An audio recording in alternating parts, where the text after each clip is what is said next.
Hello everyone and welcome back to the channel TH classes. आज की इस video में हम देखने वाले हैं अपनी इंपॉर्टेंट क्वेश्चन आंसर्स मैराथन की एक और वीडियो। इसमें मैं आपको साइंस एंड टेक्नोलॉजी जो कि क्लास 10th का सब्जेक्ट है 212 इसका कोड है, इसके most important question and answers दिखाने वाली हूँ। इसके साथ इसमें मैं आपको कुछ ऐसी चीजें बताऊंगी जिसको कर लेने के बाद आप इस पेपर में आराम से पास हो जाएंगे। आपको बहुत अच्छे नंबर यहाँ से मिलने वाले हैं। सो प्लीज इस वीडियो को एंड तक जरूर देखिएगा और ऐसे ही और वीडियोस के लिए यानी कि अपने पेपर की तैयारी करने के लिए हमारे चैनल को सब्सक्राइब जरूर कर लीजिएगा।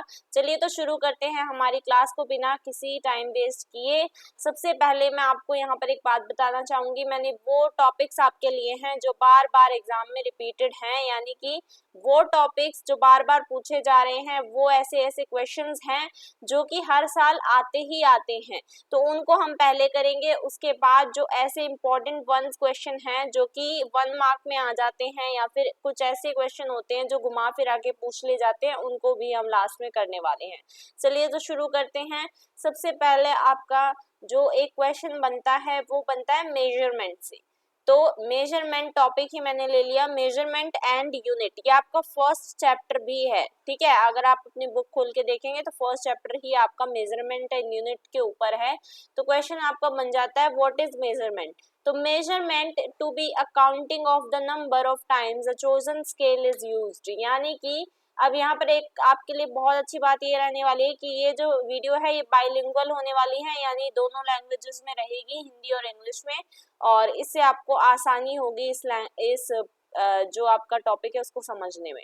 तो मेजरमेंट यानी हिंदी में मापन। मापन क्या होता है? एक चुने हुए पैमाने का उपयोग किए जाने की संख्या की गणना है, ठीक है।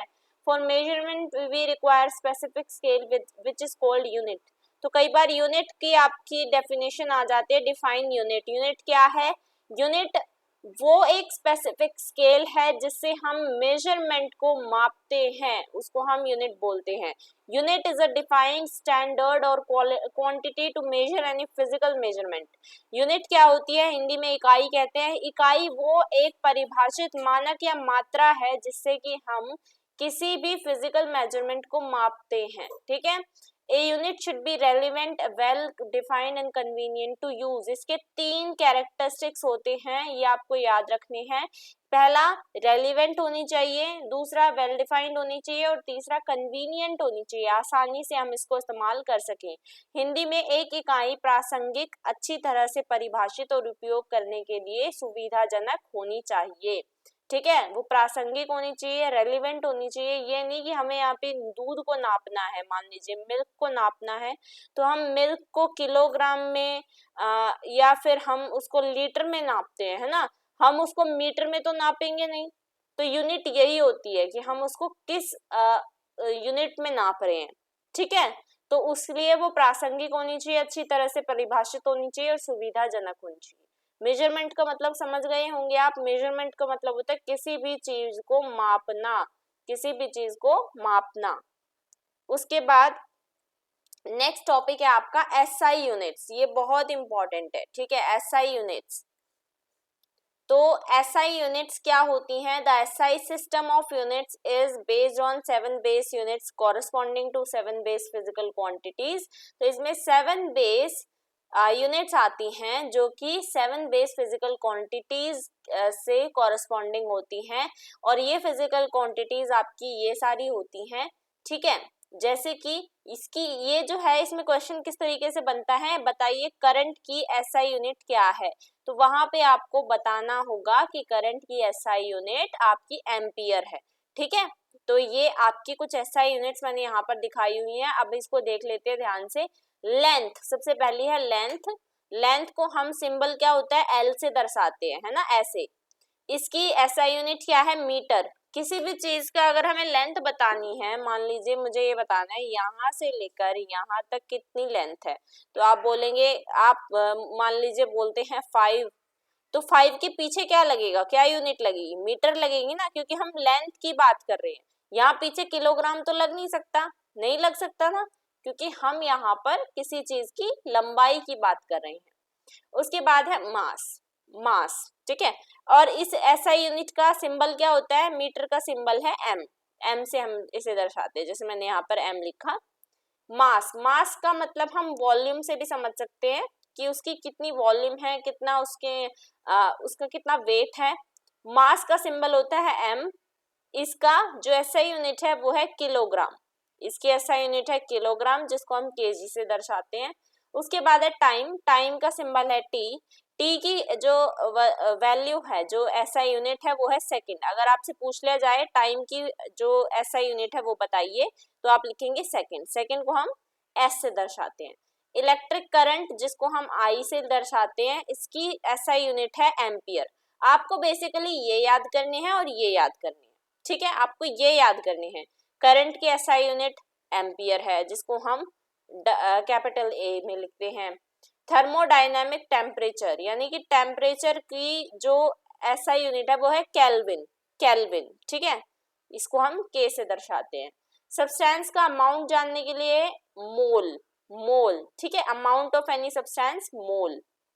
Luminous intensity I, candela, candela, ठीक है, सी डी। और एक होता है टेम्परेचर, टेम्परेचर को हम डिग्री सेल्सियस में या फिर फ़ारेनहाइट में भी नापते हैं। आई होप सो क्लियर है। एसआई यूनिट्स हिंदी में भी यही रहेंगी, इंग्लिश में भी यही रहेंगी, तो वही बात है, ठीक है। उसके बाद आती है डिराइव्ड यूनिट्स, डिराइव्ड यूनिट्स। तो द बेस और फंडामेंटल एसआई यूनिट्स, जैसे कि जो लेंथ होती है, मास, टाइम, ये सारी इंडिपेंडेंट होती है, ठीक है, इंडिपेंडेंट होती है, मतलब ये किसी पे डिपेंड नहीं करती है। The SI units of for all other physical quantities जैसे एरिया, डेंसिटी, वेलोसिटी, ये डिराइव्ड होती हैं in terms of the base SI units and are called derived units। यानी कि ये वाली जो डिराइव्ड यूनिट होती है SI यूनिट्स पे डिपेंड करती हैं, इसीलिए इनको डिराइव्ड यूनिट्स बोलते हैं। अब जैसे ये रहा एरिया, एरिया का डायमेंशन क्या है, length into breadth, sorry length into length, जिसको हम क्या बोलेंगे, मीटर स्क्वायर से, मीटर स्क्वायर, ठीक है, स्क्वायर मीटर या मीटर स्क्वायर। उसके बाद है वॉल्यूम, वॉल्यूम कैसे हम नापते हैं, length into length into length, तो इसका क्या हो जाएगा, क्यूबिक मीटर, यानी कि metre cube, metre cube. Speed velocity की क्या होती है, length upon time, metre per second, ये रही मीटर पर सेकेंड। एक्सेलरेशन की होती है metre per second square. Wave number की ये है, ठीक है। डेंसिटी की kilogram per cubic metre, kilogram per cubic metre. Work की kilogram square metre per square second, kilogram square metre per square second. तो ये आपको याद करनी पड़ेंगे। एरिया की क्या है, उसके बाद वॉल्यूम की क्या है। अब आपको मुझे कमेंट में बताना है कि वर्क की डिराइव्ड यूनिट्स क्या है, ठीक है। अब कुछ ऐसी डिराइव्ड यूनिट होती हैं जो कि आपको याद करनी ही करनी है, जैसे कई बार क्वेश्चन में फ्रीक्वेंसी की पूछ ली जाती है। फ्रीक्वेंसी की डिराइव्ड यूनिट्स है हर्ट्ज, हर्ट्ज, HZ से हम इसको डिराइव करते हैं, डिनोट करते हैं, सॉरी। फोर्स की है न्यूटन, N। प्रेशर की है पास्कल, PA। एनर्जी या वर्क की है जूल, J, ठीक है, ये आपको याद रखना है। पावर की है वाट। अब जैसे कि आपका बिजली का बिल आता होगा, इलेक्ट्रिसिटी बिल आता होगा, वो किस आपकी जो यूनिट होती है, पावर यानी बिजली, राइट, पावर यानी बिजली, आपकी जो इलेक्ट्रिसिटी बिल में यूनिट होती है वो वॉट में ही तो आती होगी, है ना, कि आपने कितनी बिजली की खपत की है, वो वॉट में ही तो आती होगी। 1000 वॉट करी है या फिर 500 वॉट करी है, कितनी करी है, तो वो इस हिसाब से आपका यूनिट होता है। चलिए आगे बढ़ते हैं। उसके बाद आता है आपका मैटर, मैटर, मैटर को हिंदी में बोलते हैं पदार्थ। अब व्हाट इज मैटर, मैटर यानी कोई भी चीज जो जिसकी एक वॉल्यूम हो, ठीक है, और जो एक स्पेस ऑक्यूपाई करे, वो होती है मैटर। कोई भी चीज जिसका एक मास हो या वो एक स्पेस ऑक्यूपाई करे, ठीक है, वो होती है मैटर, उसको बोलते हैं हम पदार्थ। जैसे कि एक कार, एक कार की एक वॉल्यूम है ना, एक कार जो होती है उसकी एक वॉल्यूम है, राइट, और वो स्पेस भी ऑक्यूपाई करती है। आप उसको कहीं पार्किंग में खड़े करोगे तो वहां पे वो स्पेस भी लेगी, और वो एक वॉल्यूम भी रखती है। एक हैंडसेट, ठीक है, यानी कि आपके जो लीड वगैरह होती है वो भी एक स्पेस कैरी करती है। ट्री, ट्री भी एक वॉल्यूम है उसमें भी। लेटर, तो ये सारे जो चीजें होती हैं वो मैटर होती हैं। अब यहाँ पर एक बहुत इंपॉर्टेंट डेफिनेशन है या फिर एक कह सकते लाइन है, ऑल सब्सटेंस आर मैटर, यानी कि सभी सब्सटेंस मैटर होते हैं, लेकिन मैटर की सभी फॉर्म सब्सटेंस नहीं होती है। ठीक है, सभी सब्सटेंस मैटर होंगे लेकिन मैटर की सभी फॉर्म सब्सटेंस नहीं होगी। स्टेट्स ऑफ मैटर, मैटर की 3 स्टेट्स होती हैं, पहली होती है सॉलिड, दूसरी होती है लिक्विड एंड तीसरी होती है गैस। अब आप बोलेंगे गैस कैसे मैटर है? मैटर है गैस भी, क्योंकि ये भी स्पेस कैरी करता है और ये भी एक मास कैरी करता है। सॉलिड में जो मॉलिक्यूल्स होते हैं वो एक दूसरे से जुड़े होते हैं, इनमें बिल्कुल भी स्पेस नहीं होता है। लिक्विड में जो मॉलिक्यूल्स होते हैं वो थोड़े से दूर दूर होते हैं, ठीक है, इनमें थोड़ा सा स्पेस होता है। और जो गैस में मॉलिक्यूल होते हैं वो बिल्कुल अलग होते हैं एक दूसरे से, ठीक है, ये बात आपको ध्यान रखनी है। The forces holding molecules together are called intermolecular force, यानी जो इनको जोड़े रखती है ना, जो इनको एक दूसरे से जोड़े रखते हैं इन मॉलिक्यूल्स को, उसको हम बोलते हैं इंटरमॉलिक्यूलर फोर्स, इंटरमॉलिक्यूलर फोर्स। ठीक है, ये आपको याद रखना है, कई बार डेफिनेशन आ जाती है 1 नंबर में। तो आपसे अगर पूछे इंटरमॉलिक्यूलर फोर्स क्या है, तो आपको बताना है जो फोर्स मॉलिक्यूल्स को एक साथ टुगेदर बनाए रखने में मदद करती है वही है इंटरमॉलिक्यूलर फोर्स। उसके बाद स्टेट ऑफ मैटर, अब ये कुछ इंपॉर्टेंट चीजें हैं। सॉलिड है सबसे पहले, तो सॉलिड की वॉल्यूम क्या है? फिक्स्ड वॉल्यूम है, मैंने आपको बताया ना इसकी फिक्स्ड वॉल्यूम होती है, डेंसिटी इसकी हाई होती है, शेप इसकी डेफिनेट शेप होती है। कैसे?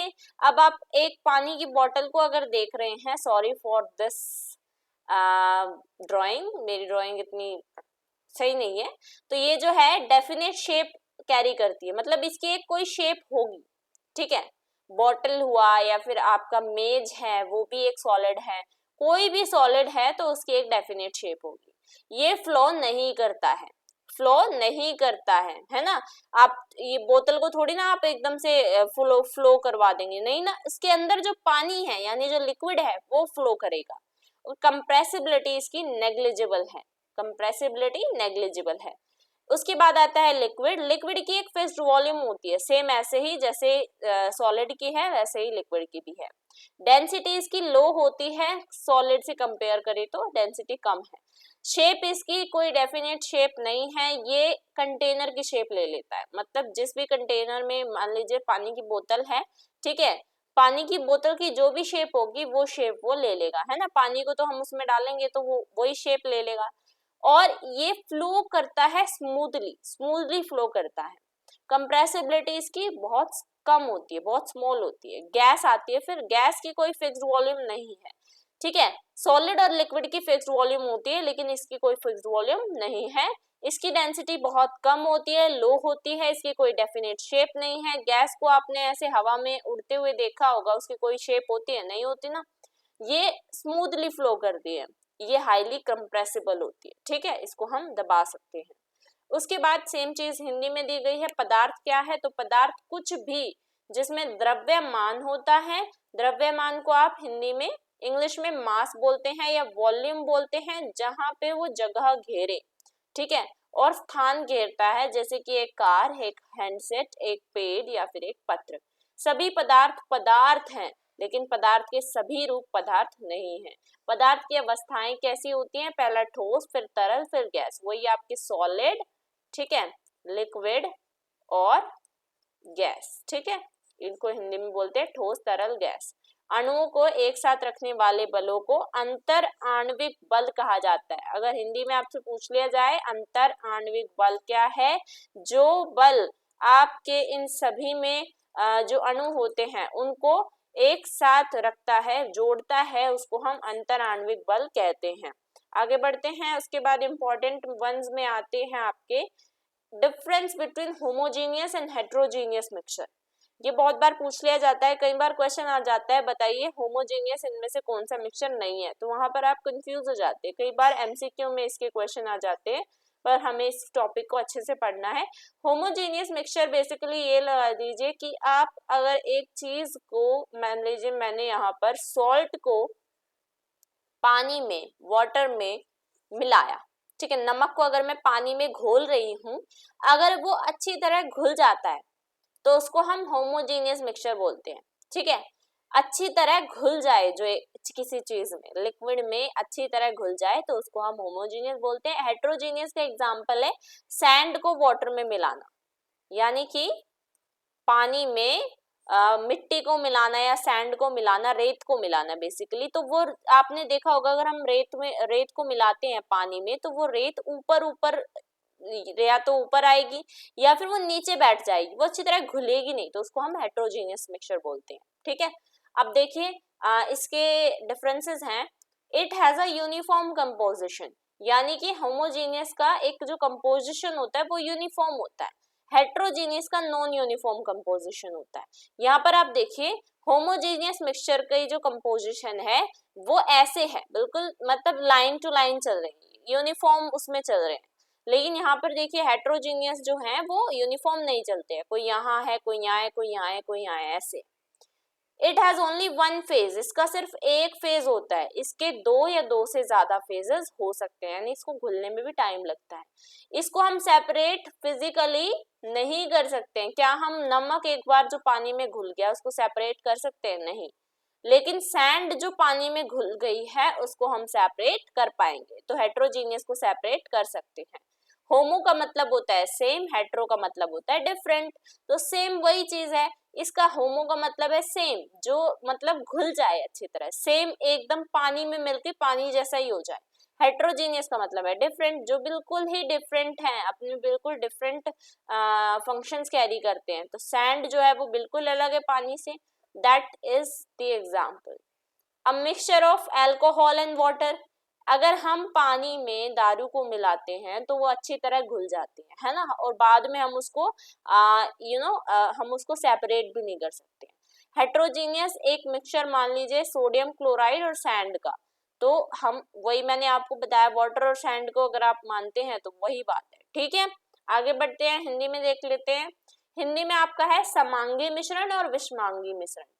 तो वही चीज है जो मैंने आपको इंग्लिश में बताई। ये मिश्रण जो होता है समांगी मिश्रण, यानी कि समांगी सेम, ठीक है, विषमांगी डिफरेंट, इस बात का आपको ध्यान रखना है। अगर आपका अंतर आ जाए तो आपको बता देना है। तो ये मिश्रण जिसमें तत्व समान रूप से मिश्रित होते हैं, समान रूप से अगर तत्व मिश्रित होते हैं पानी में, अगर हम दारू को मिला रहे हैं तो वो समान रूप से, उसको पता नहीं चलेगा कि किस में क्या मिलाया है। और विषवांगी जिसमें अवयवी तत्व असमान रूप से मिश्रित होते हैं, यानी पानी में अगर हम सैंड को मिला रहे हैं। ये एक ऐसा एग्जांपल लिया है मैंने ताकि आप सभी को समझ आए। इसके बाद समांगी मिश्रण में हम पृथक रूप से तत्वों को नहीं देख सकते, मतलब हम अलग अलग करके तत्वों को नहीं देख सकते। पानी को अलग कर दिया अगर एक बार मिल गए तो नहीं कर सकते ना, पानी को अलग या दारू को अलग। ऐसे यहाँ पे सैंड को अलग कर सकते हैं और पानी को अलग, ऐसा हम कर सकते हैं। तो यहाँ पर हम तत्वों को पृथक रूप से देख सकते हैं। अव्ययी तत्वों को भौतिक प्रक्रमों से आसानी से पृथक नहीं किया जा सकता। यहाँ पर जो एक चीज है उसको हम, अल्कोहल को हम वाटर से अलग नहीं कर सकते हैं, लेकिन यहाँ पे हम कर सकते हैं। उदाहरण है चीनी और जल का विलयन, नमक और जल का विलयन। हम चीनी को भी अगर हम पानी में मिलाते हैं, शुगर को अगर हम वाटर में मिलाते हैं तो वो अच्छी तरह घुल जाता है और उसको हम बाद में फिर नहीं अलग कर सकते। वैसे चीनी और रेत का अगर मिश्रण हम मिलाते हैं, शुगर को अगर हम सैंड में मिला रहे हैं तो क्या वो घुलेगा? नहीं घुलेगा, राइट। और हम उसको अलग भी कर सकते हैं। या फिर हम दूध को अगर हम रेत में मिला रहे हैं तो क्या हम उसको अलग कर सकते हैं, लेकिन वो मिलेगा नहीं, घुलेगा नहीं अच्छी तरह। तो यही होता है आपका हेट्रोजीनियस और होमोजीनियस मिक्सचर। आगे आपका है exothermic and endothermic process. Exothermic and endothermic process ये आ जाता है। तो एक जो एक्सोथर्मिक रिएक्शन होता है जिसमें कि more energy has been released to the surroundings that was absorbed to initiate and maintain the reaction. An example would be burning of a candle. एक कैंडल को जब आप जलाते हैं तो वो कैसे जलती है? वो बाहर के जो वातावरण है उसका, वहां से वो हीट लेती है, ठीक है। बाहर के वातावरण से वो हीट ले रही, सॉरी अंदर के वातावरण से वो हीट देती है, राइट। उसका जो खुद का वातावरण है उससे वो हीट दे रही है, इसको हम बोलते हैं एक्सोथर्मिक। एक्सोथर्मिक मतलब अंदर की चीज बाहर देना, हीट बाहर देना, ठीक है। और अगर हम हीट को अंदर ले रहे हैं, जैसे कि अगर हम बर्फ का जो एक पिघलने का वो रहता है, वो कैसे पिघलती है, वो बाहर के वातावरण से जब हीट उसे मिलती है बर्फ को, तब वो पिघलती है। यही होता है एंडोथर्मिक और एक्सोथर्मिक, ठीक है। तो यहाँ पर आपने देखा होगा जब मोर एनर्जी रिलीज की जाती है सराउंडिंग के द्वारा, ठीक है, वो इनिशिएट करती है, मतलब वो एब्जॉर्ब कर रही है उस एनर्जी को, और फिर उसके बाद वो अपनी एनर्जी दे रही है रिएक्शन मेंटेन करने के लिए। तो वही है आपका, यहाँ पर हीट वो देती है सराउंडिंग में, ठीक है, और एंडोथर्मिक में हीट वो लेती है, हीट लेगी। तो ये जो है एंडोथर्मिक रिएक्शन या system, energy is taken from the surrounding in the course of reaction, usually driven by a favourable entropy increase in the system. An example of an endothermic reaction is first aid cold pack in which the reaction of two chemical or dissolving of one in another requires calories from the surrounding and the reaction cools the pouch surrounding by absorbing heat from them. तो यहाँ पर आपने एक cold pack को देखा होगा। Air cold pack जो होता है वो क्या करता है, उसमें दो केमिकल रिएक्शन जब मिलते हैं तो उसमें वो क्या करता है, वो सराउंडिंग से हीट को लेता है, ठीक है, सराउंडिंग से हीट को लेता है, उसके बाद वो एकदम से पिघलता है। तो यही होता है एंडोथर्मिक और एक्सोथर्मिक। यही आपका इंग्लिश में हिंदी में दिया हुआ है, ऊष्माक्षेपी और ऊष्मशोषी, ऊष्माक्षेपी और ऊष्माशोषी प्रक्रिया में अंतर बताना है। तो ऊष्माक्षेपी प्रक्रिया क्या है, इन अभिक्रियाओं में ऊष्मा उत्सर्जित होती है और इसमें जो ऊष्मा है वो अवशोषण होता है उसका। इस अभिक्रिया में पूर्ण ऊष्मा में कमी होती है, मतलब जो पहले की ऊष्मा होती है ना, पहले की ऊष्मा का मतलब है हीट जो पहले की होती है उसमें कमी होती है, और इस वाली में पहले की जो ऊष्मा होती है वो पहले से ही वृद्धि हुई होती है। इसका उदाहरण देख लीजिए, मीथेन का दहन, जैसे इसका जो पूरा रिएक्शन है वो ये रहा, ठीक है, और यहाँ पर एक ऊष्मा आ जाएगा और ये है बर्फ, ठीक है, बर्फ प्लस ऊष्मा इज इक्वल टू जल। अगर हम किसी भी आइस को अगर हम पिघला रहे हैं ऊष्मा देके, हीट देके बाहर, आपने इसका एग्जांपल सबसे बेस्ट ये है कि आप अपने फ्रिज में गए, आपने अपने फ्रिज में से आइस निकाली, आइस को जैसे ही फ्रिज से बाहर रखा, फ्रिज में वो क्या थी, कूलिंग थी, ठीक है, कूलिंग में वो आइस की कंडीशन में ही थी, वो मेल्ट नहीं हुई थी, लेकिन जैसे ही आप इसने उसको बाहर निकाला, यानी हीट में आप लेकर गए, हीट में ले जाने से क्या हुआ, वो कूलिंग से बाहर आ गई और वहां पर वो फिर पिघलना शुरू हो गया। पिघलने से क्या होता है, पिघलने से आइस जो है वो वाटर में तब्दील हो जाती है, जल में परिवर्तित हो जाती है, ठीक है। यह क्रिया दोनों दिशाओं में होती है, ये जो होती है ये दोनों दिशाओं में होती है, जैसे CH4 plus 2O2 is equal to CO2 plus 2H2O plus ऊष्मा, ठीक है, यानी हीट। तो ये दोनों ही कंडीशन में दोनों ही दिशाओं में होती है, और ये जो दिशा है, ये जो क्रिया है ये सिर्फ एक दिशा में होती है, ठीक है। चलिए आगे बढ़ लेते हैं। नेक्स्ट है आपका ये क्वेश्चन है, define molar mass of a substance, calculate the number of moles of magnesium present in a magnesium ribbon of mass 12 gram, the molar mass of magnesium is 24 ग्राम, ठीक है। तो बेसिकली यहाँ पे हमसे एक क्वेश्चन पूछा गया है, मोलर मास बताना है एक सब्सटेंस का। मोलर मास क्या होता है ये आप मुझे कमेंट में बताइएगा, ठीक है, मैं ये देखना चाहती हूँ कितने बच्चों ने पढ़ाई अभी तक की है। उसके बाद है ये वाला, मैं आपको क्वेश्चन करवा देती हूँ, calculate the number of moles of magnesium present in a magnesium ribbon of mass 12 gram, the molar mass of magnesium is 24 ग्राम, ठीक है। हिंदी में देख लेते हैं, किस पदार्थ के मोलर द्रव्यमान को परिभाषित करना है, और 12 ग्राम द्रव्यमान के मैग्नीशियम रिबन में मैग्नीशियम के मोलों की संख्या परिकलित करनी है। तो आपको इसका फॉर्मूला जो होता है वो ये रहा, फॉर्मूला है इसका, number of moles is equal to, अगर हमें यहाँ पे बेसिकली हमें क्या बोला है, हमें नंबर ऑफ मोल्स निकालना है, ये देखिए नंबर ऑफ मोल्स निकालना है, इसका फॉर्मूला है वेट अपॉन में मोलिकुलर वेट, वेट अपॉन में मोलिकुलर वेट। तो यहाँ पर हमारा वेट कितना है, वेट हमारा बोला गया है 24 ग्राम, ठीक है, और मोलिकुलर वेट है आपका 12, ठीक है। वेट है आपका 12 और मॉलिक्यूलर वेट है 24। तो यहाँ पर इसको हम लिखेंगे 12, वेट हमारा कितना है 12 अपॉन में 24। अब इसको काट देंगे, 12 एकम 12, 12 दूनी 24, 12 1 जा 12, 12 2 जा 24। तो इसको अगर हम 1/2 को अगर हम लिखते हैं तो इसको हम लिख सकते हैं 0.5, 0.5, ठीक है। तो इसका आंसर हो जाएगा 0.5।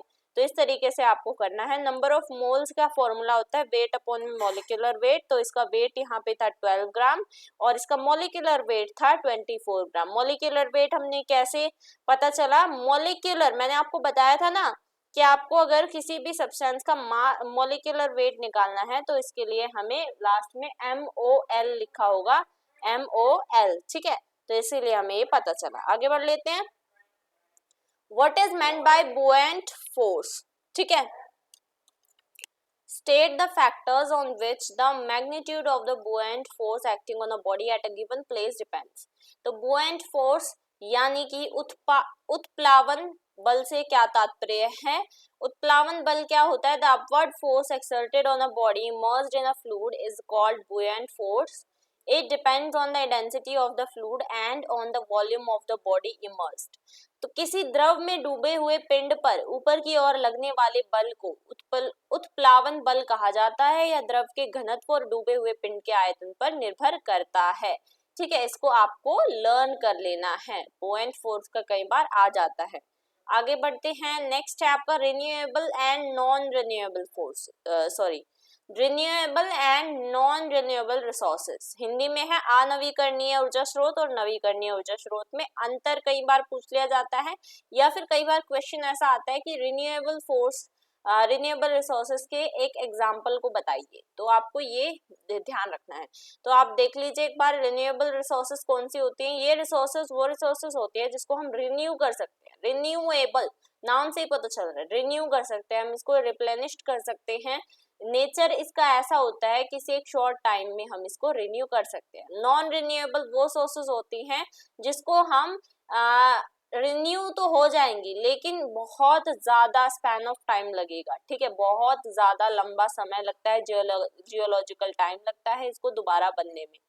और हिंदी में अगर हम देखें तो ऊर्जा के वे स्रोत जो समाप्त होने वाले हैं और जिनकी प्रकृति में उत्पत्ति हजारों वर्ष बाद होती है वो होते हैं अनवीकरणीय संसाधन, और वो स्रोत जो कि अपरिमित हैं और जिन्हें प्रकृति निरंतर प्रदान कर रही है वो होते हैं नवीकरणीय। मतलब हमारे शॉर्ट टाइम में ये जो है ये रिन्यू हो जाते हैं और ये एक लॉन्ग टाइम लेते हैं रिन्यू होने के लिए। Often these are available continuously like solar energy, water et cetera. तो रिन्यूएबल सोर्सेज जो हैं वो सोलर एनर्जी, जब तक सूरज रहेगा तब तक हमें सोलर एनर्जी मिलती रहेगी। वाटर जो है, वाटर भी एक रिन्यूएबल सोर्स है। नॉन रिन्यूएबल में आते हैं आपके फॉसल्स वगैरह, कोयला जो है वो भी हम बहुत लंबे समय के बाद इसको दोबारा से फॉर्म कर सकते हैं। रिन्यूएबल रिसोर्सेज जो हैं वो हमारी can be divided into continuous और फ्लो, ये हमारी दो उसमें डिवाइड हो जाती हैं, कंटिन्यूअस या फिर फ्लो में। नॉन रिन्यूएबल जो है रिसाइक्लेबल या नॉन रिसाइक्लेबल, इन दो फॉर्म्स में डिवाइडेड है। तो हिंदी में देख लेते हैं। अनवीकरणीय ऊर्जा स्रोत वायुमंडल को प्रदूषित करते हैं, ये भी आपको एक बात याद रखनी है। तो अनवीकरणीय जो संसाधन होते हैं ये वायुमंडल को प्रदूषित करते हैं, पॉल्यूशन ज्यादा फैलाते हैं, और नवीकरणीय संसाधन प्रदूषित नहीं करते हैं। सोलर एनर्जी जो है आपकी, जो हमें सूरज से मिलती है, क्या वो हमारी प्रकृति को प्रदूषित कर रही है? नहीं, बिल्कुल नहीं। कोयला अगर हम देखें तो क्या वो प्रकृति को प्रदूषित करता है? हाँ, क्योंकि उसमें से जो स्मोक निकलता है वो हमारी एयर पॉल्यूशन को बढ़ावा देता है। आगे बढ़ते हैं। नेक्स्ट आपका ये है एक question, define kinetic energy of an object. हमें पहले यहाँ पर काइनेटिक एनर्जी बतानी है, क्या होती है। The kinetic energy of an object of mass m moving with a velocity 4m is 16 joule. Find its kinetic energy when the velocity is doubled. यहाँ पर एक मैं आपसे क्वेश्चन पूछना चाहूंगी, जूल जो है वो किसकी यूनिट है? जूल किसकी SI यूनिट है? ये आप मुझे कमेंट सेक्शन में बताइएगा। चलिए पहले मैं आपको यहाँ से यहाँ तक एक बार इस क्वेश्चन को समझा देती हूँ काइनेटिक एनर्जी क्या होती है, फिर इस क्वेश्चन को हम आगे का जो एक न्यूमेरिकल क्वेश्चन है उसको हम आगे करते हैं। काइनेटिक एनर्जी हिंदी में एक बार देख लेते हैं, जिसको हम गतिज ऊर्जा बोलते हैं। Kinetic energy is the energy on an object has because of its motion. किसी भी ऑब्जेक्ट की मोशन की वजह से जो एनर्जी निकलती है उसको हम काइनेटिक एनर्जी बोलते हैं। If we want to accelerate an object then we must apply a force. अगर हम किसी भी ऑब्जेक्ट को आगे बढ़ाना चाहते हैं, एक्सेलरेट करना चाहते हैं, तो हमें उस पर एक फोर्स लगानी पड़ेगी। Applying a force requires us to do work. और फोर्स लगाने के लिए हमें एक कुछ काम करना पड़ेगा। After work has been done, energy has been transferred to the object and the object will be moving with a new constant speed. और जब ये काम हो जाता है, वर्क डन हो जाता है, उसके बाद एक एनर्जी जो है उस ऑब्जेक्ट में ट्रांसफर होती है और वो ऑब्जेक्ट नई कांस्टेंट स्पीड के साथ चलने लग जाता है। इसी को हम काइनेटिक एनर्जी बोलते हैं। काइनेटिक एनर्जी को आप हिंदी में बोलते हैं गतिज ऊर्जा। ठीक है, गतिज ऊर्जा किसी पिंड की वह अतिरिक्त ऊर्जा है जो उसके रेखीय वेग तथा कोणीय वेग तथा दोनों के कारण होती है। इसका मान उस पिंड को विराम अवस्था से उस वेग तक त्वरित करने के में किए गए कार्य के बराबर होता है। यानी कि कोई चीज है, मान लीजिए कोई कार है, ठीक है, उस कार को वो अभी फिलहाल खड़ी है, उसमें हमने मोशन दिया, मतलब वो थोड़ी सी चलने लग गई। हम चाहते हैं कि इसकी स्पीड हम बढ़ाएं। स्पीड बढ़ाने के लिए हमें क्या करना पड़ेगा? हमें उसको उसके एक्सेलरेटर पर अपना पंजा रखना पड़ेगा, राइट। हम इसके लिए क्या कर रहे हैं? काम कर रहे हैं, वर्क कर रहे हैं। और जैसे ही ये वर्क खत्म हो जाएगा, यानी हम अगर एक्सेलरेटर पर उसके पंजा हमारा रखेंगे, हम उसको एक्सेलरेट करेंगे, तो वो वर्क डन हो जाएगा। वर्क डन होने के बाद इसमें एनर्जी ट्रांसमिट हो जाएगी, और एनर्जी ट्रांसमिट होगी तो ये कार जो है, जो अपनी नॉर्मल स्पीड पर चल रही थी, उससे आगे बढ़ के ये कांस्टेंट स्पीड पकड़ लेगी। नई कांस्टेंट स्पीड जो होती है उसी को हम काइनेटिक एनर्जी बोलते हैं। आई होप सो आपको क्लियर है इतनी बात। अब एक बार ये जो इसका क्वेश्चन है वो देख लेते हैं। ठीक है, इसका क्वेश्चन आपसे ये बोलता है कि जो काइनेटिक एनर्जी है एक ऑब्जेक्ट की, जिसका हमें ऑब्जेक्ट का मास हमें m दिया हुआ है, मतलब हमें m का नहीं पता क्या है। ठीक है, moving with a velocity, velocity यानी v हमें दी हुई है कितनी? 4m और 16 जूल। 16 जूल, जूल क्या है आपको पता ही होगा। जूल क्या है? जूल आपके यहाँ पर E यानी काइनेटिक एनर्जी है। अब हमें निकालना क्या है? हमें यहाँ पर काइनेटिक एनर्जी निकालनी है। तो बेसिकली इसका जो फॉर्मूला होता है वो होता है kinetic energy is equal to 1/2 mv²। ठीक है, ये आपको फॉर्मूला याद रखना है। इसको आप इस तरीके से भी लिख सकते हैं। अब हमें पता है ये हमारा कितना है? 16 जूल है, तो यहाँ पर हम लिख देंगे 16 जूल या फिर 16 सिर्फ। ये हमें ऐसे के ऐसा उतारना है। m हमें नहीं पता क्योंकि हमें बोला है मास जो है वो m है। ठीक है, तो m हमें निकालना है यहाँ पे पहले। v हमें पता है कि 4 है, v हमें कितना पता है? 4 है। अच्छा, यहाँ पे पहले हमें क्या करना है? हमें पहले यहाँ पे काइनेटिक एनर्जी नॉर्मली m निकाल लेना है। m निकाल लेंगे, उसके बाद डबल करके क्या काइनेटिक एनर्जी आनी है वो निकालनी है। पहले आप ये देखिए, यहाँ पर हमें बोल दिया गया इतना 16 जूल, 16 को 16 ही लिखेंगे, इज इक्वल टू 1/2 इंटू में m इंटू में 4 का स्क्वायर कितना होता है? 16 होता है, राइट। अब यहाँ पर देखिए आपको 16 और ये यहाँ पे मल्टीप्लाई में, इस साइड ले जाके हम डिवाइड में कर देंगे, इज इक्वल टू 1/2 इंटू में m।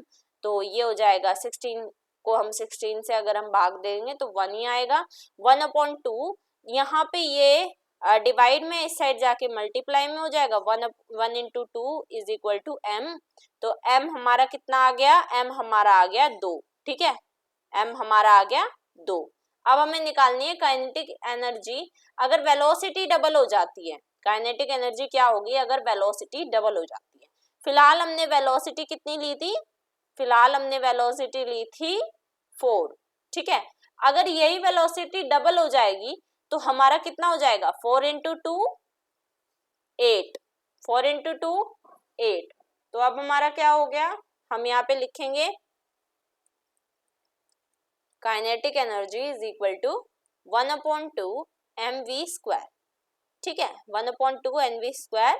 और अभी हमें नहीं पता, हमें ये निकालना है, तो 1/2 मास हमने कितना निकाला, 2 निकाल दिया, और v का स्क्वायर यानी कि वेलोसिटी नई कितनी है, वेलोसिटी डबल हो गई है, 8 का स्क्वायर हो जाएगा, ठीक है, 1/2। अब यहाँ पे 2 से 2 कट गया, ये बात आपको ध्यान रखनी है, 2 से 2 कट गया और क्या बचा, 1 इंटू 8 का स्क्वायर। 8 का स्क्वायर कितना होता है, 64 होता है, 64 इंटू 64, 64 इंटू 1 हो जाएगा हमारा 64। तो आपको 64 इसका आंसर निकल के आ जाएगा, ठीक है, काइनेटिक एनर्जी हो जाएगी हमारी 64। तो आई होप सो इतनी बात आपको क्लियर है, ये पूरा आपको न्यूमेरिकल समझ में आ गया होगा। अब आगे बढ़ लेते हैं। नेक्स्ट है आपका list any 4 science of good physical health, यानी कि अच्छे शारीरिक स्वास्थ्य के किन्हीं 4 संकेतों को सूचीबद्ध करना है। अगर हम बीमार नहीं, सोचने वाली बात है, अगर हम बीमार ही नहीं होंगे, इलनेस नहीं होगी हमारे अंदर, तो क्या हम अच्छा स्वास्थ्य हमारा नहीं होगा। अगर हम बीमार है तो क्या हमारा अच्छा स्वास्थ्य होगा, नहीं होगा, बिल्कुल भी नहीं होगा। तो इसका सिंपल सा आंसर है, 4 साइन कौन से हो सकते हैं, देयर अकर नो साइंस और any form of disease, disorder या इलनेस इन दीज पीपल। तो ऐसे जो लोग होते हैं जिनकी अच्छी फिजिकल हेल्थ, फिजिकल यानी कि शारीरिक, शरीर से वो हेल्दी हो, तो उनको कोई भी बीमारी नहीं होगी, पहली बात तो कोई भी डिसऑर्डर या कोई भी इलनेस नहीं होगी। इस पर्सन में कोई भी हेरिडेटरी या जेनेटिक कंडीशन इस पर्सन में नहीं होगी जो इलनेस के फॉर्म में आए। ये जो पर्सन होगा जिसकी फिजिकल हेल्थ गुड होती है, उसकी प्रॉपरली फंक्शनिंग होगी बॉडी की, मतलब जितने भी उसके ऑर्गन फंक्शंस हैं वो अच्छी तरह काम करेंगे, ठीक है। और इसके अलावा इसमें कोई भी फिजिकल डिफॉर्मिटीज नहीं होगी, ठीक है। मतलब जैसे हेल्दी पीपल आपके रहते हैं उनमें कोई भी शारीरिक विकृति नहीं होती है, उनका सभी अंग अच्छे से काम करते हैं। हिंदी में देख लीजिए, इन लोगों में किसी भी प्रकार की बीमारी, विकार या बीमारी के कोई संकेत नहीं होंगे।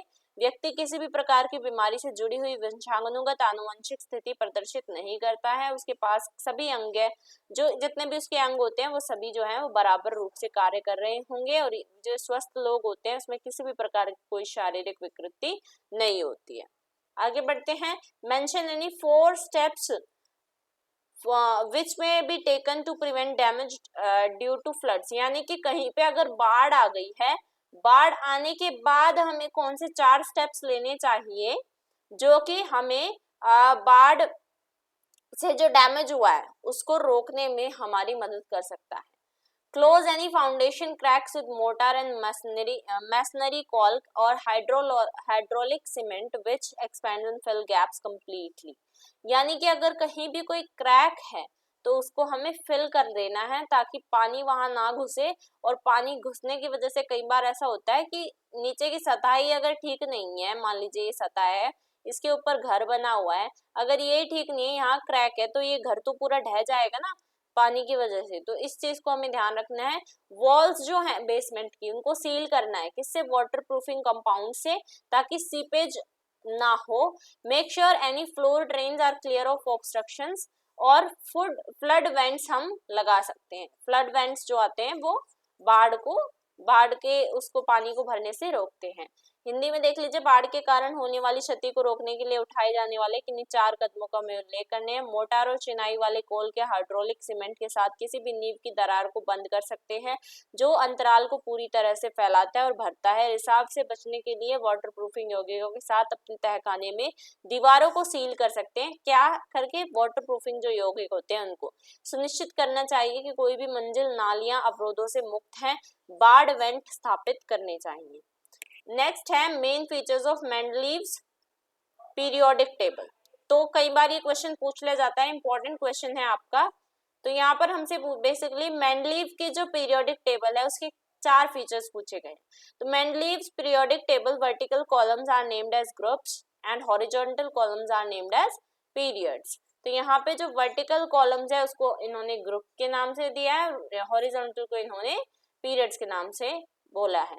इसमें 7 हॉरिजॉन्टल रोज हैं जिसको पीरियड्स बोलते हैं, और 8 वर्टिकल कॉलम हैं जिसको ग्रुप्स बोलते हैं, और सभी ग्रुप्स को सब ग्रुप्स में बांटा गया है, और इसके अलावा इसने इसमें जगह छोड़ दी है, वैकेंट स्पेस भी छोड़ा है, ताकि पीरियोडिक टेबल में आगे चल के कोई भी चेंजेस या कोई भी दूसरा एलिमेंट जोड़ा जाए तो वहां पर वो आराम से अपना स्पेस यानी उसमें वो आराम से जोड़ दिया जाए, कुछ भी इधर उधर ना हो। तो ये है पीरियोडिक टेबल के फीचर। हिंदी में भी आपको बेसिकली ऐसे ही लिखना है। चलिए आगे बढ़ते हैं। How are covalent bonds formed. तो जो कोवेलेंट बॉन्ड्स होते हैं वो कैसे फॉर्म होते हैं, इसकी फॉर्मेशन, ऑक्सीजन मॉलिक्यूल की फॉर्मेशन समझानी है, और कोवेलेंट कंपाउंड्स जो होते हैं वो पुअर कंडक्टर इलेक्ट्रिसिटी के क्यों होते हैं वो हमें बताना है। इंपॉर्टेंट क्वेश्चन है आपका। सबसे पहले तो कोवेलेंट बॉन्ड्स क्या होते हैं, कैसे फॉर्म होते हैं देखिए। Covalent bonding occurs when pairs of electrons are shared by atoms. Atoms जो होते हैं जब अपने इलेक्ट्रॉन्स को शेयर करते हैं तो उसको हम कोवेलेंट बॉन्ड बोलते हैं। Atoms will covalently bond with other atoms in order to gain more stability, which is gained by forming a full electron shell. ठीक है। ऑक्सीजन एटम, ये फॉर्मेशन कैसे बनता है, ऑक्सीजन मॉलिक्यूल कैसे बनते हैं। Oxygen atom have 6 electrons. Oxygen में जो है वो 6 इलेक्ट्रॉन्स होते हैं आउटर मोस्ट शेल में। To attain noble gas configuration it needs 2 more electrons. और अच्छी तरह इसको गैस कॉन्फ़िगरेशन चाहने के लिए इसको 2 मोर इलेक्ट्रॉन और चाहिए होते हैं। तो जो ऑक्सीजन एटम्स होते हैं वो अपने इलेक्ट्रॉन्स को शेयर करते हैं ऑक्टेट कॉन्फ़िगरेशन को कंप्लीट करने के लिए, और इन 2 ऑक्सीजन एटम्स को हम ऑक्सीजन मॉलिक्यूल यानी कि O2 बोलते हैं, जो कि कोवेलेंट बॉन्ड के द्वारा बॉन्ड होते हैं, बॉन्डेड होते हैं। ठीक है। Covalent compounds are generally poor conductor of electricity during the formation of a covalent bond when the electrons get shared with in the bonds, hence there are no electrons और ions available to conduct electricity. क्योंकि ये जो bonds होते हैं ये share करते हैं आपस में। ठीक है। अपने जो आयंस है इनमें कोई भी आयंस नहीं होते हैं या फिर इनमें कोई भी इलेक्ट्रॉन्स नहीं होते हैं, इसीलिए ये इनमें इलेक्ट्रिसिटी का कोई माध्यम नहीं बचता है, और इसलिए पुअर कंडक्टर ऑफ इलेक्ट्रिसिटी होते हैं। यही आपका हिंदी में दिया हुआ है। सहसंयोजी आबंध कैसे बनते हैं, ऑक्सीजन अणु के निर्माण को स्पष्ट कीजिए। सहसंयोजी यौगिक बिजली के कुचालक कंडक्टर क्यों है। ठीक है। तो ये जो है ये यौगिक जो होते हैं ये बिजली के कुचालक कंडक्टर क्यों होते हैं। सहसंयोजक बंधन तब होता है जब इलेक्ट्रॉनों के जोड़े परमाणुओं द्वारा साझा किए जाते हैं। सहसंयोजक बंधन कब होता है, जब इलेक्ट्रॉन जो है, इलेक्ट्रॉन के जो जोड़े हैं वो परमाणुओं द्वारा साझा किए जाते हैं। अधिक स्थिरता प्राप्त करने के लिए परमाणु क्यों करते हैं ये एक दूसरे से शेयर, ताकि उनको अधिक स्थिरता प्राप्त हो। ठीक है। इसलिए ये एक दूसरे से अपने जो बॉन्ड्स हैं वो शेयर करते हैं, अपने इलेक्ट्रॉन्स शेयर करते हैं और बॉन्ड बनाते हैं। ठीक है। बाकी सब आप हिंदी में पढ़ सकते हैं। O2 जो है वो 2 ऑक्सीजन परमाणु के संयोजक बंधन द्वारा बंधे होते हैं। ठीक है। आपने O2 देखा होगा, ऑक्सीजन के लिए यूज होता है। तो इसके जो ये 2 इसके बेसिकली 6 शेल्स होते, 6 इलेक्ट्रॉन होते हैं आउटर मोस्ट शेल में। ठीक है। और यहाँ पर ये जो 2 इसको और चाहिए होते हैं इलेक्ट्रॉन्स, ताकि ये अपने अच्छी तरह अपने जो अपनी जो स्थिरता है, विन्यास है, उसको पूरा कर सके। तो इसीलिए ये जो 2 बॉन्ड्स ये दिए जाते हैं इसको हम O2 बोलते हैं। ठीक है। ये पुअर कंडक्टर इसीलिए होते हैं क्योंकि इसमें कोई इलेक्ट्रॉन या आयन उपलब्ध नहीं होता है। अच्छा, जिस भी बच्चे को इसका पीडीएफ चाहिए इस पूरी क्लास का, वो हमारे टेलीग्राम ग्रुप टीएच क्लासेस से ज्वाइन कर सकता है। वहां पर आपको इसका पीडीएफ मिल जाएगा और आप आराम से अपनी पढ़ाई को जारी रख सकते हैं। आगे बढ़ लेते हैं। What are strong and weak bases. Strong और वीक बेसिस क्या होते हैं और इसका हमें एक एग्जाम्पल देना है। तो प्रबल या दुर्बल क्षारक क्या होते हैं, प्रत्येक का एक उदाहरण दीजिए। Strong bases completely ionise in water. तो ये जो बेसिस होते हैं स्ट्रॉन्ग वाले, ये आयोनाइज हो जाते हैं वाटर में। ठीक है। Resulting in a huge amount of OH ions. इससे क्या होता है, वाटर में आयोनाइज होने के बाद इनके OH आयंस ज्यादा ह्यूज अमाउंट में निकलते हैं। वही वीक बेसिस जो होते हैं वो आधे तौर पे आयोनाइज, मतलब कंप्लीटली नहीं हो पाते, होते तो है लेकिन पार्शली होते हैं। पार्शली मतलब आधे होते हैं। ठीक है। इससे क्या होता है, जो टाइनी नंबर हैं OH आयंस के, OH आयंस निकलते हैं लेकिन कम उसमें निकलते हैं, ठीक है। इसके एग्जांपल देख लीजिए, स्ट्रॉन्ग बेसिस के हैं सोडियम हाइड्रोक्साइड जिसे को हम NaOH बोलते हैं, potassium hydroxide KOH, lithium hydroxide LiOH and calcium hydroxide CaOH2 are just a few examples. Weak bases के हैं magnesium hydroxide and ammonium hydroxide and यहाँ पे देखिए MgOH2 एंड NH4OH, ठीक है। आगे बढ़ते हैं, what is meant by force of friction. Friction की फोर्स से आपका क्या मतलब है, और एक एक्टिविटी दिखानी है जिसमें कि फ्रिक्शन जो है स्मूथनेस पे डिपेंड करती है सरफेस की। तो देख लीजिए फ्रिक्शन क्या है। Friction is a resistive force which comes into play when there is a relative motion between two bodies into contact। तो मान लीजिए आप जो हैं यहाँ पर जमीन पर चल रहे हैं, ठीक है, वो चल किस कारण रहे हैं, वो फ्रिक्शन के कारण चल रहे हैं। अगर फ्रिक्शन नहीं होगी तो आप चल नहीं पाएंगे, आप फिसल जाएंगे। तो फ्रिक्शन एक रेजिस्टिव फोर्स होती है जो कि अपने काम में कब आती है, जब रिलेटिव मोशन, दो बॉडीज के बीच का रिलेटिव मोशन कांटेक्ट में आए। एक बॉडी आपकी ये हो गई जमीन और एक आपकी हो गई आपके पैर जो आपको चलाते हैं, ठीक है। तो ये जब कांटेक्ट में आती है तब फ्रिक्शन उत्पन्न होती है। अब हमें एक एग्जांपल बोला था कि एक एक्टिविटी से समझाओ कि कैसे जो फ्रिक्शन है वो स्मूथनेस पे डिपेंड करती है सरफेस की। तो मान लीजिए एक एग्जांपल हमने लिया है, एक व्हील लिया हमने, हम उसको रफ सरफेस पे अगर चलाते हैं और फिर उसके बाद हम उसे स्मूथ सरफेस पे चलाते हैं, उसके बाद हम क्या देखेंगे, वो आसानी से मूव नहीं होगा। एक रफ सरफेस पे due to large friction as high interlocking occurs between the rough surface and wheel. तो आपने अगर देखा होगा कि आपने एक जो है ऐसे रफ सरफेस ले ली, उस पे आपने एक व्हील चलाया, ठीक है, और फिर उसके बाद वो आपने एक स्मूथ सरफेस पे चलाया, तो आप देखेंगे कि रफ सरफेस पे अच्छी तरह नहीं चलेगा और स्मूथ पे वो अच्छी तरह चल पाएगा, क्योंकि उनके बीच में हाई इंटरलॉकिंग हो जाती है जब वो रफ सरफेस पे चलते हैं ना। उसके बाद है एडवांटेजेस ऑफ फ्रिक्शन।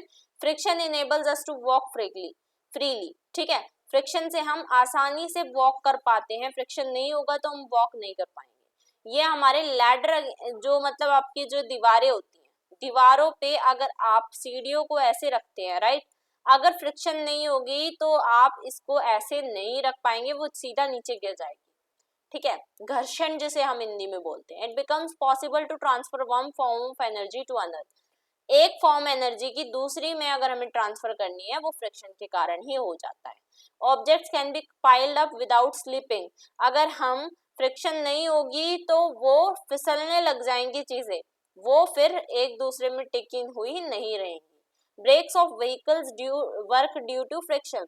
जो आपके व्हीकल्स होते हैं, व्हीकल्स यानी कि आपकी कार वगैरह, आपकी जो बसेस होते हैं, उनमें जो ब्रेक होते हैं ना, ब्रेक भी सिर्फ और सिर्फ फ्रिक्शन के कारण काम करते हैं। अगर फ्रिक्शन नहीं होगी ब्रेक भी नहीं लगेंगे और एक्सीडेंट हो जाएंगे।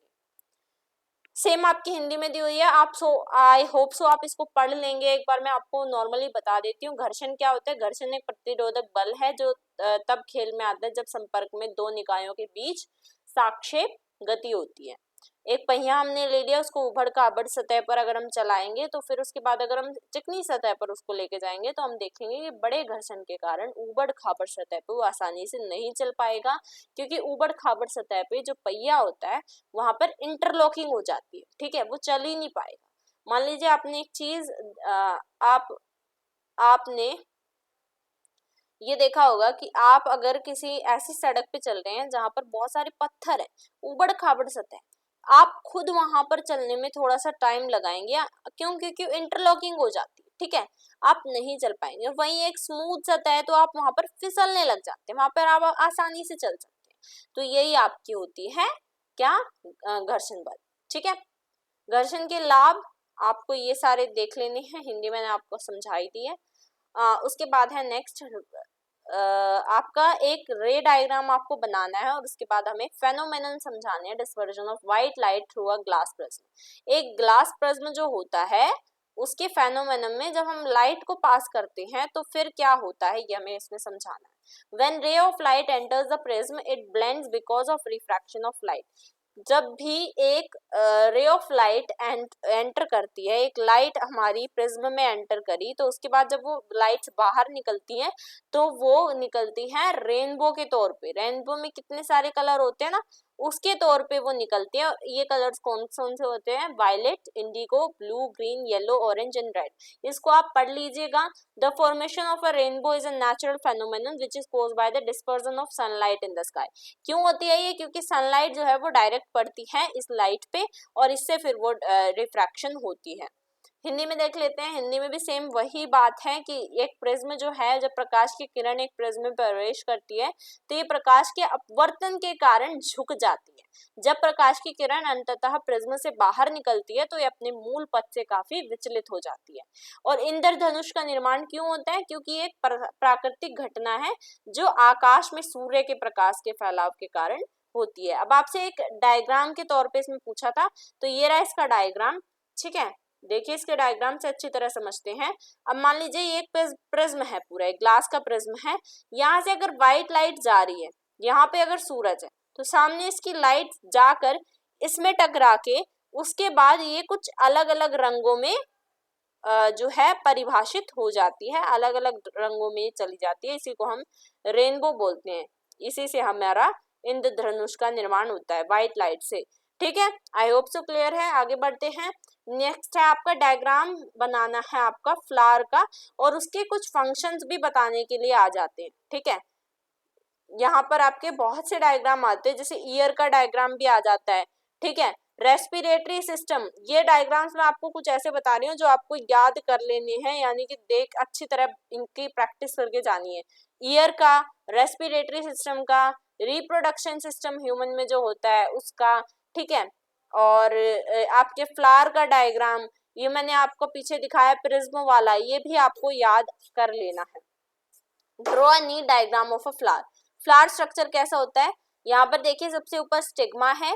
ठीक है, ये उसके बाद ये एंथर है, ये आपका स्टेमन है, ये वाली चीज, ये आपका स्टाइल है। आपका कई बार स्टिग्मा और स्टेमन और यहाँ पर एम्ब्रियो, ओव्यूल, ओव्यूल के बारे में और ओवरी के बारे में बहुत बार पूछा जाता है कि इनके फंक्शंस बताइए, तो इनके फंक्शंस आपको देख लेने हैं। ठीक है, ये सारा आपको पूरा डायग्राम याद करना है। अब देखिए पेटल, पेटल का क्या काम होता है? ये जो है ये मतलब बाहर को खिली हुई होती है। The parts of a flower that are often conspicuously coloured, तो ये ऐसा पार्ट होता है जो कॉन्स्पिशियसली कलर्ड होता है। स्टेमन, स्टेमन पोलन प्रोड्यूसिंग पार्ट है फ्लावर का। ठीक है, तो जो पोलन्स होते हैं इसके वो बाहर जो है प्रोड्यूस होते हैं, वो स्टेमन के कारण होते हैं। Usually with a slender filament supporting the anther. Anther क्या है? एंथर वो पार्ट है जहां पर पोलन प्रोड्यूस होता है। पिस्टिल वो पार्ट है जहां पर ओव्यूल प्रोड्यूस होता है। तो ये चीज आपको याद कर लेनी है। हिंदी में देख लीजिए, हिंदी में भी सेम वही है। आई होप आप देख लेंगे आराम से। इसके बाद है क्वेश्चन दूसरा। तो यहाँ पर आपसे पूछा गया है describe the process of transport of water and transport of would material in plants. तो जो प्लांट होते हैं आपके, प्लांट में कैसे पानी और खाने का, खाद्य पदार्थों का ट्रांसपोर्टेशन होता है। Water and solutes are transported by xylem. Xylem जो है वो पानी को पहुंचाता है और सॉल्यूट्स को पहुंचाता है from the roots to the leaves, and food is transported from the leaves to the rest of the plant by phloem. तो जाइलम और फ्लोएम ये दो चीज हैं जो कि आपको इम्पोर्टेंटली याद करनी है। जाइलम क्या करता है? जाइलम जो है वो पानी का, मान लीजिए ये आपका एक फ्लावर है। ठीक है, फ्लावर नहीं सॉरी ये पेड़ हो गया ये तो। ठीक है, मान लीजिए ये प्लांट है, ये इसकी जड़ है। जड़ में क्या रहता है? जड़ में जाइलम होता है।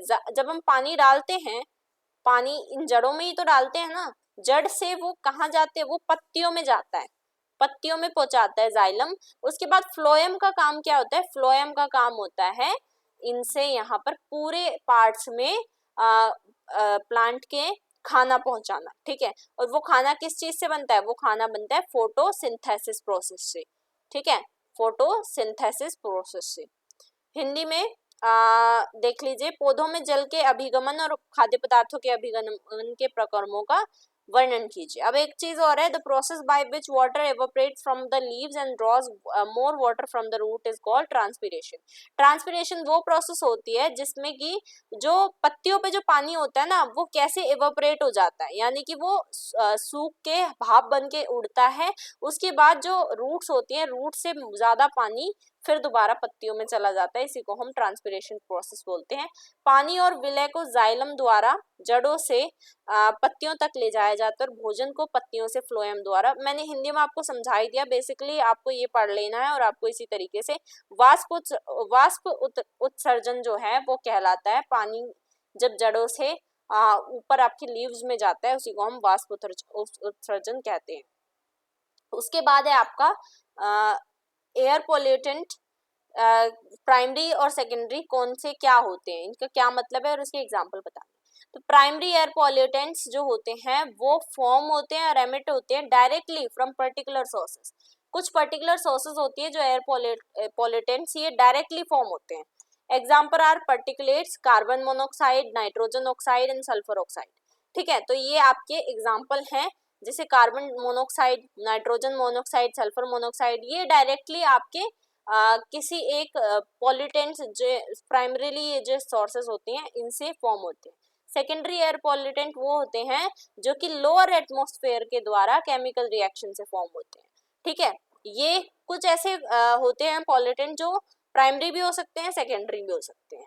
Formaldehyde, for instance, may be emitted directly from a source and may also be formed by secondary reaction of some certain hydrocarbons.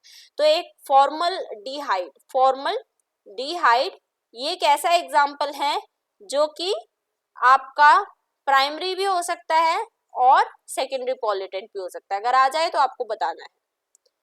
सबसे लास्ट क्वेश्चन पे अब हम पहुंच गए हैं।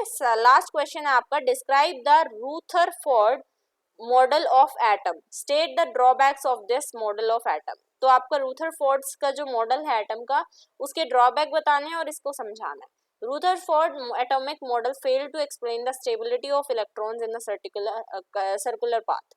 तो इसने क्या किया, इसका सबसे बड़ा ड्रॉबैक तो यही रहा है कि ये एटॉमिक मॉडल ऐसा मॉडल था जो कि स्टेबिलिटी इलेक्ट्रॉन्स की जो स्टेबिलिटी होती है वो ये फेल मतलब एक्सप्लेन नहीं कर पाया था, फेल हो गया था। ही stated that electrons revolve around the nucleus in a circular path but particles in motion would undergo acceleration and cause energy radiation. Eventually electron should lose energy and fall into the nucleus. ठीक है, हिंदी में देख लेते हैं। जो Rutherford है उसके परमाणु मॉडल का वर्णन कीजिए और उसके क्या ड्रॉबैक हैं वो बताने हैं। रदरफोर्ड का परमाणु मॉडल वृत्ताकार पथ में इलेक्ट्रॉन के स्थिरता को समझाने में विफल रहा। उन्होंने कहा कि इलेक्ट्रॉन नाभिक के चारों ओर गोलाकार पथ में घूमते हैं लेकिन गति में कण त्वरण से गुजरेंगे और ऊर्जा विकिरण का कारण बनेंगे। अंततः इलेक्ट्रॉनों को ऊर्जा खोनी चाहिए और नाभिक में गिरना चाहिए। तो ये थी आपकी पूरी क्लास। आई होप आपको ये क्लास समझ आ गई हो और उम्मीद करती हूँ ये क्लास आपको पसंद आई हो। तो ये पूरी क्लास आपकी कंप्लीट हो चुकी है। ठीक है, और